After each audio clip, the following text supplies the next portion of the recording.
तो दैविक प्रकोप है। ट्रेन का एक्सीडेंट करना, जहाज का एक्सीडेंट कर जाना, वृक्ष पर से गिर जाना, फिसल करके हड्डी टूट जाना, ये सब दैविक प्रकोप है। देवता के कारण आप पर कुपित हुआ ये घटना घटी है, कहते दैविक प्रकोप। भौतिक प्रकोप कहते हैं जीव से जीव को दुख होना, सांप का काट लेना, बिच्छू का डंक मारना, गीदड़ का काट लेना, ये सब हुआ भौतिक ताप। तो कहते दैहिक दैविक भौतिक तापा राम राज कहु नहीं व्यापा। राम के राज में बाप के रहते बेटा नहीं मरता था। राम राज में बाप के रहते बेटा की मृत्यु राम राज में नहीं होती थी। इतनी व्यवस्था है, फिर भी भगवान राम को उपदेश की आवश्यकता पड़ गई। क्या कह रहे हैं? हे प्रजागण, एक न एक दिन मैं नहीं रहूंगा, आप भी नहीं रहेंगी। तो यहाँ तो किसी प्रकार के दुख नहीं है, लेकिन वहां भी दुख नहीं हो, इसके लिए क्या करो? जो परलोक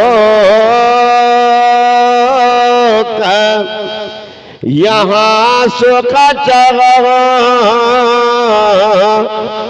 जो परलोक में यहाँ भी सुख चाहते हो तो सुनी मम बचन हृदय दृढ़ गह। मैं जो कह रहा हूं वो मेरे वचन को सुनकर हृदय में रख। ऐसा नहीं सोचना कैसा कठिन सवाल कर रहे भगवान, हम लोगों को पारे नहीं लगे।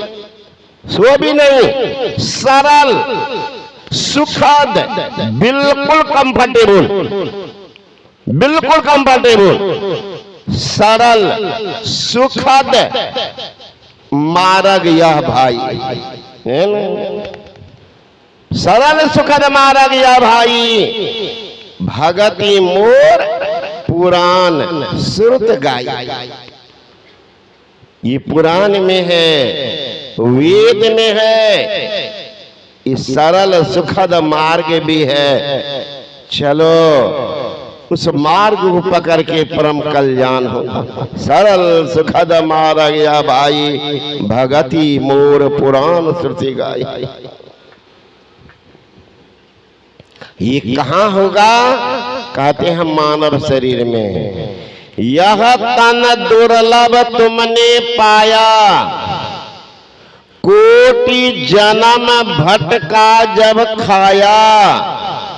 अब या को बिरथा मत खो, चेतो छिन छिन भक्ति कमाओ। भक्ति करो तो गुरु की करना, मार्ग शब्द गुरु से लेना। शब्द मार्गी गुरु न होवे तो झूठे गुरु आई देवे।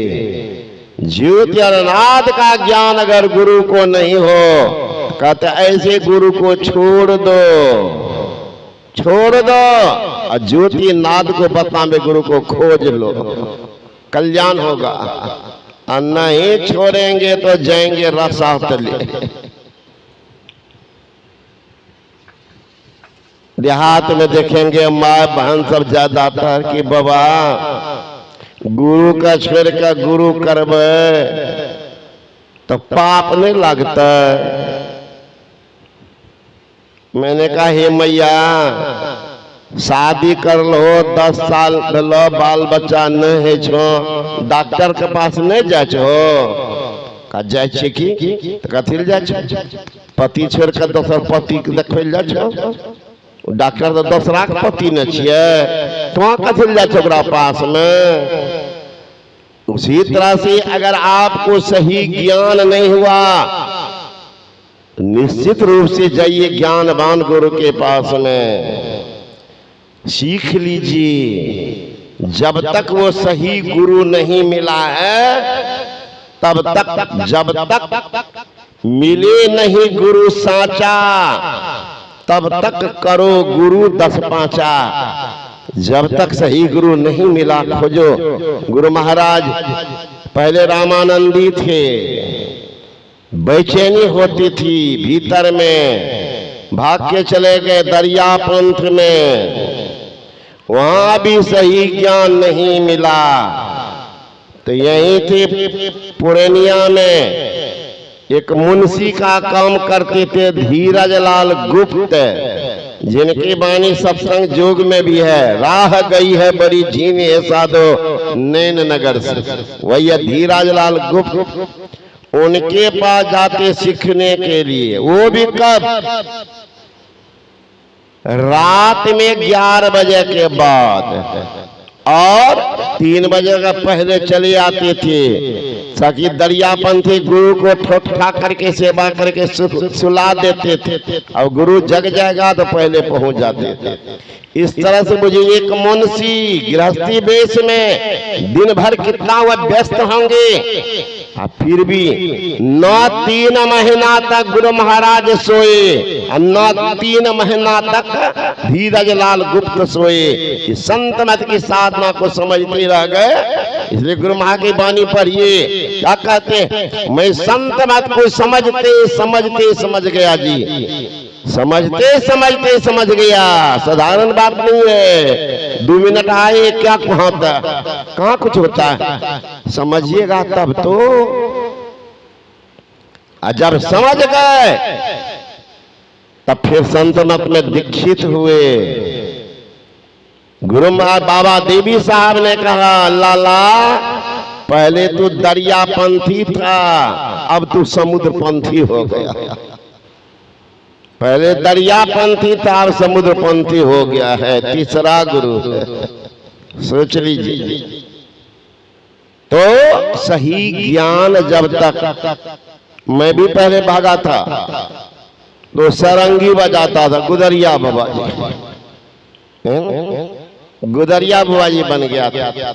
लेकिन हमको बीच बीच में हो, इसमें न ध्यान है न भजन है, भीख मांग करके आओ, यही बाहरी भजन गाओ, इससे कल्याण क्या होगा? सोते हैं तो शांति आती है।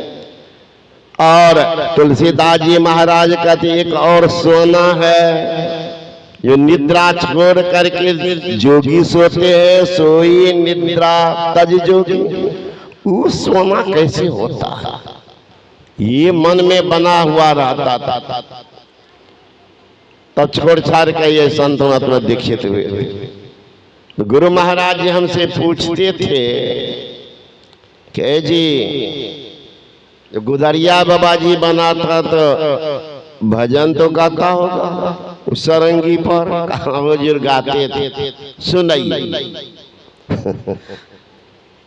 तो बोले हजूर भूल गए हैं सब भजन, अब उतना याद नहीं, कुछ याद है, कुछ याद है, सुनाइए।